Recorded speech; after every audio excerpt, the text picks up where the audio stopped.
by Christ Jesus. If we were to put a topic on this text, look at your neighbor and tell your neighbor, say, neighbor, I'm after something. And I'm pursuing the promise. Amen. I'm after something. And I am pursuing the promise. I'm after something. And I am pursuing his promise. I'm after something. And God has something for me. As we begin to look at our text and our topic, even not the brightest of a mind can come up with the answer of, God has called each and every one of us to be on a mission, being about his business with a kingdom mind. In this, there are those of us who will be honest enough to say, Pastor, in this thing called life, there has been a time or two in my life when I have continued to chase after something. And in me chasing after whatever it was that I was pursuing, somewhere down the line I came up short. In this thing called life, there are some times that we feel as if there is a void. There are some times we feel as though when we should feel like we are full. But nevertheless, in our spirit, we're seeming as though we are empty. Life within itself, sometimes Dr. Davis will send us down a one-way street without the evidence of any kind of direction. But one thing is for certain in this thing called life. If you put God first, then everything else will take care of itself. There are those of us that can be honest enough to say, Pastor, I thought I had this whole thing figured out. I figured when I was a young pup, I figured that life would present many of challenges to me. I thought I had my whole life planned out when I graduated from high school. I figured I'd be going to Morehouse. Or you may say you figured you'd be going to Spelman. You figured that you would get your college degree. After that, you still had a plan in this thing called life. And you figured that you would further your education, whether it be by way of a master's or PhD doctorate. But you had the plan together. And in the midst of you being young and thinking that you had the plan together, God decided to allow a bump to get in the road.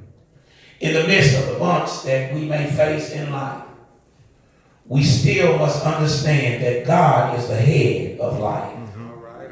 Are there going to be some things that are out of our control in this thing called life? Yes, there is. There are going to be some days when you feel like it. And then there are those of us that can be honest enough to say, Pastor, there are some days when I don't feel like it. Some days I get up and I just don't want to go to work. Have I got a witness? Some days I don't want to talk. Some days I don't even want to turn my phone on. Life within itself will bring about a many of changes that makes us sometimes feel a certain way. But beyond the shadow of a doubt, when you got God on your side, there is nothing that no demon, no devil, no issue, no obstacle that can keep you away from getting whatever it is that God has so desired for your life. Look at your neighbor and repeat after me. Say, neighbor, what God has for me, it is for me. What are you saying, Pastor Martel? There are those of us that can be honest enough to say that it seems as though we are continuing to chase after something that's not chasing after us.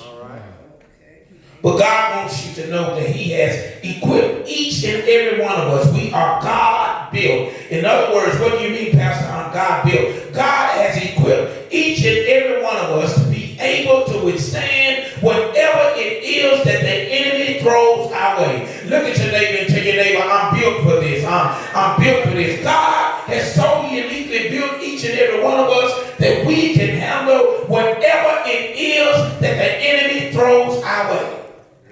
Is there anybody that be honest enough to get on your feet and thank God? And you're thanking God because you know God has built you to be able to handle whatever the situation is. I ain't crying about it. I ain't lamenting about it. I ain't talking about it. I'm God built. And God will put no more on us than we will be able to bear. Nudge your neighbor and tell your neighbor, I'm God built. Yeah. Sometimes you're gonna feel like you just don't want to. I'm God built. And truth be told, there are those of us, we are saved, sanctified, we love the Lord, we come to church. But truth be told, there are times in our life when we just want to say, forget it. Yes, sir. Amen. Yes, sir. Am I preaching to anybody in this house? Yes, sir. Yes, you say, yes, you go to church, yes, you pray. You do everything that you can, but there are times when you just want to say, forget it. I can't say what you say. All right. Yeah, you say the heck with it. Sometimes. You look to the left and you got problems. You look to the right and you got problems. Problems in front of you. Problems behind you. You just want to say, I'm done. Yes. Okay. Amen. But God said, I built you better than that. Thank you, Lord. Somebody need to leave out this place on this morning and know that you're God built. Yes, sir. God says, I built you to be able to handle the storm. I built you to be able to deal with issues. I built you to be able to tackle obstacles. God says, get up, dust your britches off, dry your tears, and try it again, because I'm in pursuit of something, and I'm after God's promise. You know the reason why I'm here on this Sunday morning and it's 33 degrees outside? I'm here because I'm after something. Now, I could have made an excuse. You could have made an excuse. Oh, I ain't feeling too good. Well, I'm feeling well enough to go to the Lord's house. Because there's been time in my life when I woke up on Sunday morning and I just wasn't feeling it. But when I got into the Lord's house, something got a hold of me. Yes, sir. Am I preaching in an honest moment? Times you go to work, you just ain't feeling it. Even times you're a parent, you just ain't feeling it. But when you're in pursuit of something, God will give you the extra energy that you need. All right. Right here in the text. Y'all, Paul wanted to make sure, because you know how it is, when you show up somewhere, you know you got the folk that do the whispering. Folk that looking at you like you're crazy. And they really saying to themselves, what are you here for? Because, Brother Cyrus, they think that the only reason you showed up was because there was free food. But it's bigger than that. It's better than that. It goes beyond that. The reason why I showed up is simply because I am after something. And what I am after, God said it, and that settles it. Let me deposit this in somebody's spirit on this morning.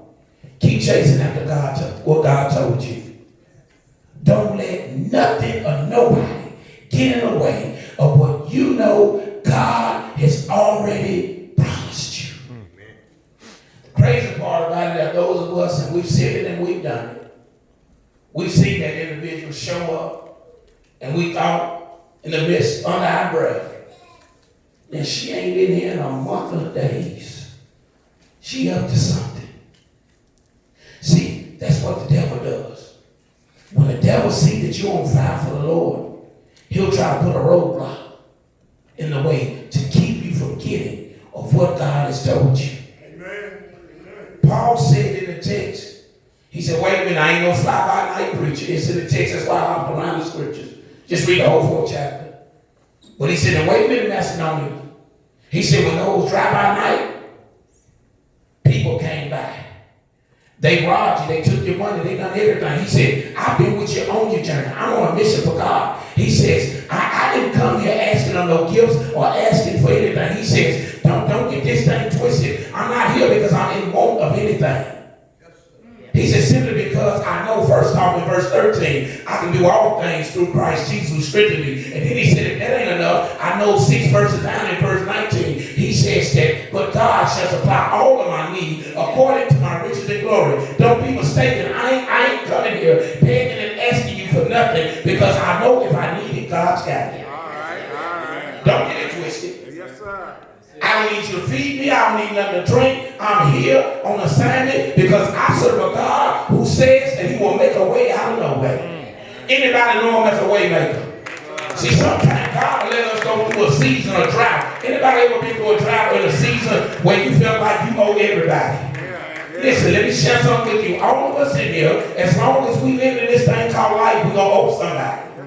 And when you leave this world and they roll you down the aisle and people are looking at you, guess what? The next day there's still going to be a bill that's going to come in your name. What do you mean? Continue chasing after God, seeking after his promise. Now I don't know who I'm talking to in this house, but God wants you to know that before his son left this earth, he guaranteed us that there would be an extension of an everlasting promise. Truth be told, there are many of us didn't count, but we being honest enough to say we could have gave up a long time ago. But the reason why we didn't give in or give up is because we understand that God left each and every one of us with a promise that would not turn forward. Amen. So what are you saying, Pastor? I don't know about you, but I choose to continue to praise God in the midst of the promise. Is there anybody in this house on this morning, you in pursuit of his promise? And you don't mind praising him, because when the promises go up, when the praises go up, his promises fall down. So what do you mean, Pastor? Just do like David said in Psalms 34:1, I will bless the Lord at all times, and his praises shall continually be in my mouth. God don't want to deal with no seasonal folk. God wants you to be whom he has called you to be. Amen. You may not like me, but God loves me. That's all that matters. All right. Amen, somebody. You might not like me, but God loves me. That's all that matters. And you know what else matters? I love you. All right. Amen, somebody. Amen. Because this world was built on love. And let me share something with you. If you plan on making it into heaven, you better ask God to pardon you and put some love in your heart. Because you're not going to make it to heaven based on life. God's going to judge your heart to see. You remember what he asked Peter? Peter was his homeboy. Remember what he asked? He had to ask Peter 3 times. Yes, sir. See, Peter didn't understand that God already knew that when he got with them gals down the street, he denied them. Talk to me, somebody. You know the scripture. So God gave Peter 3 chances.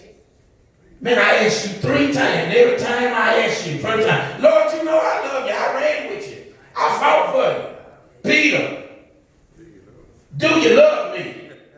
Well, Lord, you know it wasn't me. Feed my sheep. Peter, I'm going to ask you the 3rd time. Do you love me? If you got to ask somebody 3 times whether or not they love you, something wrong. And the church said, amen. Amen, somebody. Stay in pursuit of his promise. Have you ever went through a season where you just cried and praised and prayed, you praised and you cried, and maybe somebody told you that it don't take all that? Listen, rebuke the spirit of people in your atmosphere telling you that it don't take all that.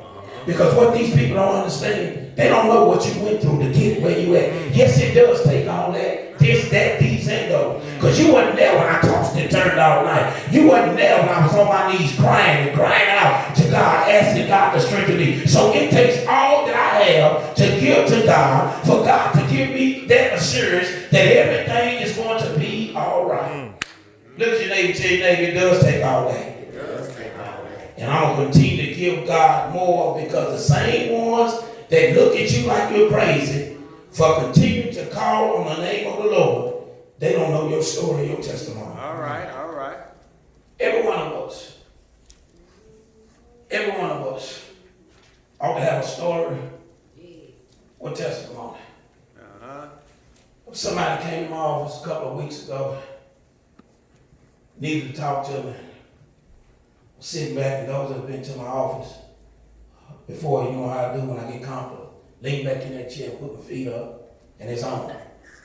And the question was asked, about some of the stuff that's on my desk. And I'm real particular about things that are on my desk. You know, like at work, your cubby hole, your school, you know, your cubicle. You real particular about your space. Am I right about it? Yeah. Those are real particular. You know, somebody come in your house, they got to know that they on holy ground, so you tell them to take your shoes off. Talk to them. Somebody don't. We don't eat in the living room. You know, them days about gone. Y'all kids eat everywhere. The bathroom, they eat everywhere in the house. They eat everywhere. Go back and talk to grandma. I wish you would. Where you going with that? All right. You didn't eat in no bedroom or nothing. Because we don't do bugs. That's right. Talk to me, somebody. But now these kids eat wherever they want. They'll eat on top of the TV if you let them. Pop-Tarts and stuff everywhere. Come on, Phil. So, came back to the office and wanted to reorganize my office. First off, you came back here for me. This back here belongs to me. Listen, where I'm going with this. So, it was stated that, hey, Pastor, maybe you need to upgrade back here. You came back here for counseling, not to upgrade my office. But my space is my space, and your space is your space. And you know how emotional and edgy we can become when somebody is in our space. Okay, let me drive down here line. You might be mad and upset, but whatever you do, don't get in my space. Give me 5 feet. Amen. And the church said, Amen. But in this, I'm going somewhere, because I shared with you that all of us ought to have a story and a testimony. But what this individual did not know, there was an usher by the name of Marie Porter, Sister Davy. Lord knows I miss her every year that she been gone. But everything that's on that desk in my office, it was given to me by Sister Davy. She said, Pastor, I want to really help you make this office feel like an office. And I'm going to bless you with some stuff. So that's why it's important. It's very important to me. Everything that's on there, she blessed me with. But there was something that Sister Dee said to me. When she thought that her story was coming to me, she shared with me, she said, Pastor, we're going to beat this thing one way or the other. And I really never understood how people, this was one of my good members, one of my good ushers, no matter where I sing, if I sing it down in Medical, or exercising her arms, or no matter where I sing that, that's what it means. One of my good members. But she never made an excuse. Would leave from chemotherapy on a Wednesday and beat individuals here on Wednesday night for service. She never made an excuse. But the last thing she shared with me was like Paul here in the text. She said, Pastor, I'm going to have a story and a testimony behind all of this. But let me deposit in your spirit on this Sunday morning. You never know when life is going to end. So if you got something to say, you better speak on it and you better share it while you still got breath in your body, because it could all be over, not tonight, but it could all be over on today. Amen. Paul went to him. He says, I'm after something. I'm chasing after it. He says, I didn't come here begging, I didn't come here bumming. Brother Cyrus, he says, I'm not in want for anything. He says, because I learned how to be content. Is there anybody here that know how to be content? Amen. When you can be content in Christ, that means that you understand that everything will take care of itself. All of us ought to have a story. This is what Paul here was doing. I'm about done. Paul here in the text. He was telling the Philippians about the promises of God. Let me say this to you. If God promised you something, that settles it. God said it, and yes, I do believe it. But if he promised you something, that settles it. He was telling the Philippians about the promise of God and how to adapt to circumstances and situations. Some of us, we give in and we give up too fast. And the devil looks for moments like that in our life to overcome us. He waits for you to shout, you don't know how you're going to make it. The devil is a liar. I know how I'm going to make it because the scripture tells me with God all things are possible. The scripture tells me that I can do all things through Christ Jesus who strengthens me. The scripture tells me if Christ be for me, he's more than the world that is against me.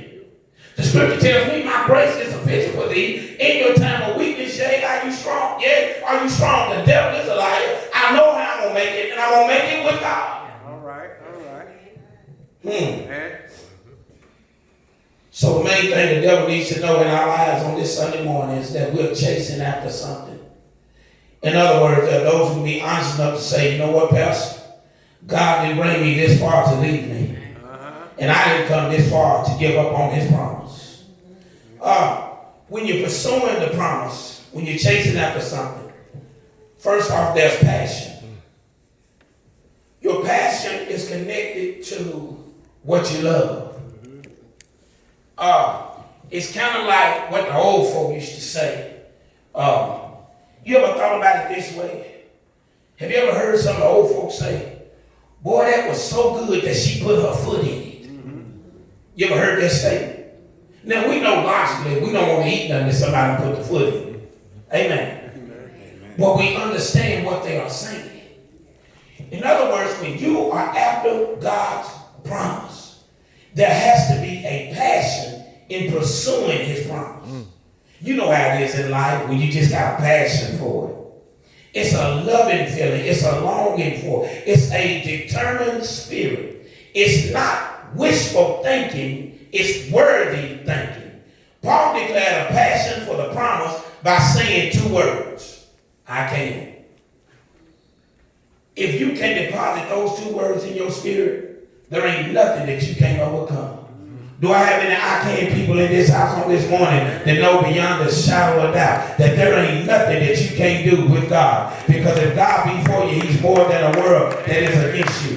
You understand what I can spirit, you can ask and it shall be given unto you. Seek and you shall find. Knock and the door shall be open. Look at your neighbor and tell your neighbor, I can. In other words, look at your other neighbor and tell them we can. We can do this. We got this thing. There have to be a passion for it. If you don't have a passion for it, you will fail. All right. Break it down, Pastor. If you just working a job just for the paycheck, you're going to set yourself up for disappointment. After all these years of Vanderbilt, I've learned to just have a passion for it. That's right. Amen, somebody. Amen. Because Vanderbilt has fed a many meals. Amen, somebody. Amen. And have paid a many meals. You got to love what you do. If you don't love what you do, it will drive you crazy. Anybody ever been there? Yes, sir. Yes, sir. You got to have a passion. That's why people ask you, how do you do that? How do you do what you do and people mistreat you? Because I love God. And I got a passion for it. I'm after something. That's the way you got to look at your life. Many times people tell me, Pastor, I couldn't do what you do. Because I've seen situations you've been in. I wouldn't have handled it that way. That's why you are you and I'm me. All right. But when you love God, you got to have a passion for the things that you're doing for God. I'm going to work harder for the Lord than I am for Vanderbilt. And you got that on camera. All right. That's just the bottom line. Paul had a passion. That's why when he went into Philippi, he told them, don't get it mistaken. I didn't come here begging for nothing. Because anything that I need, God got it. I'm not asking y'all, you don't need to take care of me. That's what he said in the text. You remember me. I'm the one that was there when everybody else dropped in and left. You've been down that road in life. You don't forget about it. You don't forget about what happened. Yes, sir. Yeah, you don't forget about him. You run out of here and you talk about what pastor didn't do, but are you going to tell him what he did do? All right. And the church said, Amen. Amen. You got to have a passion. There's some of you all, you got businesses and things like that. It's been stated that a business has been promoted to fail for at least the first 5 years. All y'all, you hear these things about Trump towers and things like that. You know how Trump, y'all president, got his money? Look at how many times he went through bankruptcy. Huh? It didn't just start. Huh? So it's all about what you are pursuing and your passion. You got to keep on keeping on. The mindset is if you own a business, everybody going to get paid but you. That's right. That's right. That's just part of it. That's right. You got to invest in yourself. But if you don't have a passion for what you're doing, you will fail. Huh? God gave Paul 2 words. He says, I can. Now that's passion. In other words, out of all that you've been through, have a mindset of I can. Recite it and proclaim it and receive your passion for the promise. By saying I can, when the devil asks you how, your response is because I can. Circumstances, situation, I can. Paul promotes and produces a passionate spirit by proclaiming what he could do. Anybody know God is a God of the 9th hour? May not come when you want him to. Always on time. Ain't never late. Don't get in no hurry. Don't you worry, because he's always on time. After the passion, there must be persistence. There are times when you may feel like that you're getting on God's nerve. God is a God of understanding. He wants us to be persistent in what we do. What do you mean, Pastor? There have to be persistent in your purpose. Let me say this. As you are pursuing this promise, make sure you got a plan and a purpose. If you don't have a plan or purpose, you ain't going nowhere. What's your plan? Ask some of your kids, young or old, what's your plan? What's your purpose? As parents, we have to share with our kids. I ain't gonna always be here. If God was to take you on today, would you feel comfortable with what you're leaving here? Knowing that your son or your daughter, they could handle it. Would you feel comfortable? Or do you have a mindset? Have you told your sister or one of your siblings, I don't know what you're going to do if something happens to mom and dad? What is your mindset? What's your plan? What's your purpose? Paul, he was persistent in what he does, what he did. In other words, he says, I know I can regardless of what it is. You got to be persistent in pursuing his promise. Paul was persistent. He said, I can do all things. He shared a spirit of persistent purpose. No matter how hard it gets, he was covered under all things. That's why he said in verse 12, I know how to be abased and abound. In other words, let me break it down. Paul says, look, I know what it is to be hungry. I've been hungry before. I didn't miss no meal, but I've been hungry. Think about what I just said. He says, I've been abound, I've been abased, I've been both hungry and full at the same time. Think about that. You hungry, but you full. Man, could nobody come up with that but God? Is it even possible to be hungry and full at the same time? Yes. He said, when he said, I know how he showed persistent in his purpose, he said, all things. In other words, he rebuked the devil, told the devil that he is a liar. All things. Romans 8:28. We know all things work together for good to love the Lord, who are called according to his purpose. All I'm trying to do is to deposit in your spirit in this house on this morning. If you're after something, you're chasing after God's promise, give in. Don't give up. Know that your time is coming. And it's right at the moment when you were ready to give up that God was getting ready to do the next best thing. How persistent are you in pursuing his promise? Last but not least, after understanding there's a passion, then after becoming persistent, then there is provision.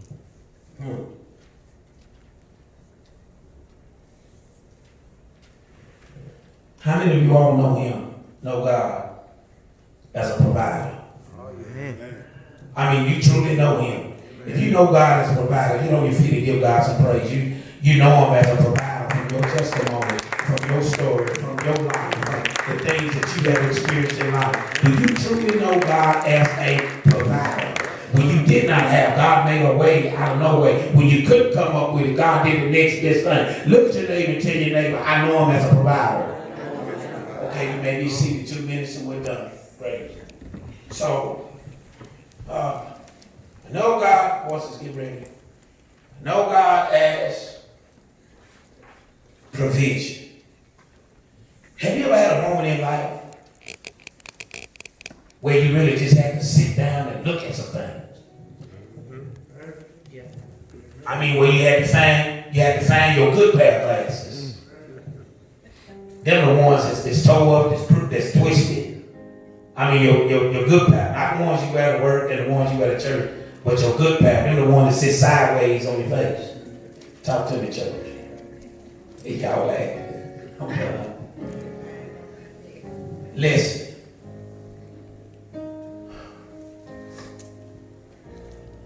God says, as you are chasing after his promise, you have to know that there is provision. God says you have to know from the moment that you look at all the scriptures in that 4th chapter. God comes back, and he gives Paul the assurance of whom he was.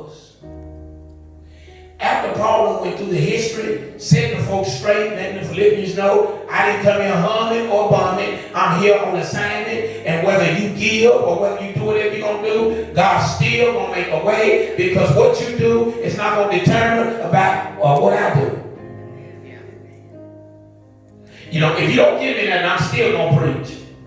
I'm still going to live. I'm still going to do what God has directed me to do. But there's something about Philippians 4:19. Brother Terry, God was able to share with Paul